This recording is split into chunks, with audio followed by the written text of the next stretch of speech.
Okay, today I'll be sharing with you just a few of my favorite facts about America's unidentified badass, D.B. Cooper. Let's begin. On November 24th, 1971, a dapper dude arrived at an airport in Portland, Oregon, with a ticket with the alias Dan Cooper written on it. He boarded Northwest Orient Airlines Flight 305 carrying a paper bag and a briefcase. After the plane took off, headed for Seattle, Washington, Cooper handed a note to one of the flight attendants demanding $200,000 in cash and 4 parachutes. For unknown reasons, Cooper demanded the money be made up of exclusively unmarked $20 bills. The plane landed in Seattle, where the passengers were exchanged for the money.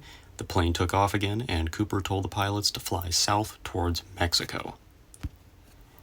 At some point during the flight, Cooper opened the aft stairs at the rear of the plane, while the plane flew at around 10,000 feet, if not lower. Cooper decided that it was about time to make like Tom and cruise. He took 2 of the parachutes, strapped the bag of money to himself, and jumped into the cold night, effectively vanishing from the face of the earth. Here is a map of the flight path, with an estimated drop zone for Cooper, since it remains unclear exactly where and when he jumped. It's estimated that Cooper jumped somewhere between Lake Merwin and the Washougal River near Vancouver, Washington. Having spent hours on the plane with Cooper, the crew of the plane were able to put together some sketches based on their descriptions. 2 of them being these, arguably the most famous ones. Okay, now on to the quick facts. The first is that, according to witnesses, the description of Cooper sounded an awful lot like James Bond. Cooper wore a gray suit and a white shirt and black JCPenney clip-on tie.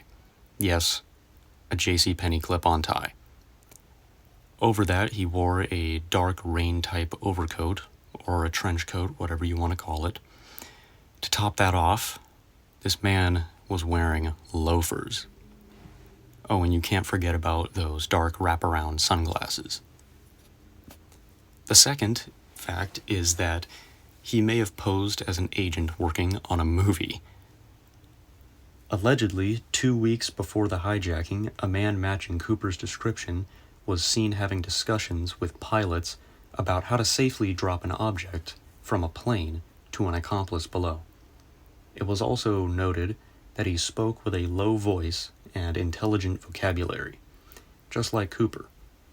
The unidentified man claimed he was working on a new movie script. The pilots told him that in order to safely drop an object from a moving plane, it has to fly as low a speed and altitude as possible, with a depressurized cabin as well.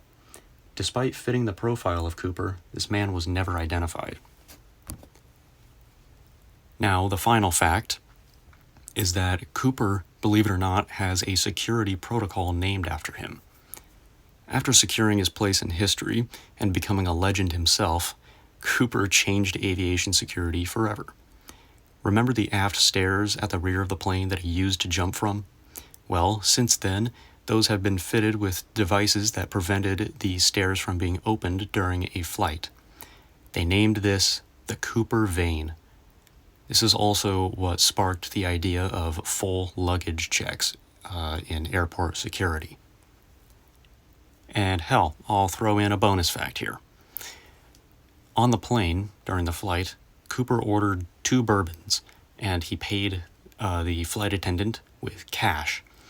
And quote-unquote, I kid you not, said, "Keep the change," knowing damn well that he was going to be jumping out of that plane with a lot more change than what he left the flight attendant with, which is a nice big middle finger to them, which is pretty hilarious. Despite being so sure of all these facts that anyone can simply find on the internet, no one still to this day seems to be sure what the hell even happened to this guy, or even who the hell he is. And I highly doubt we'll ever know.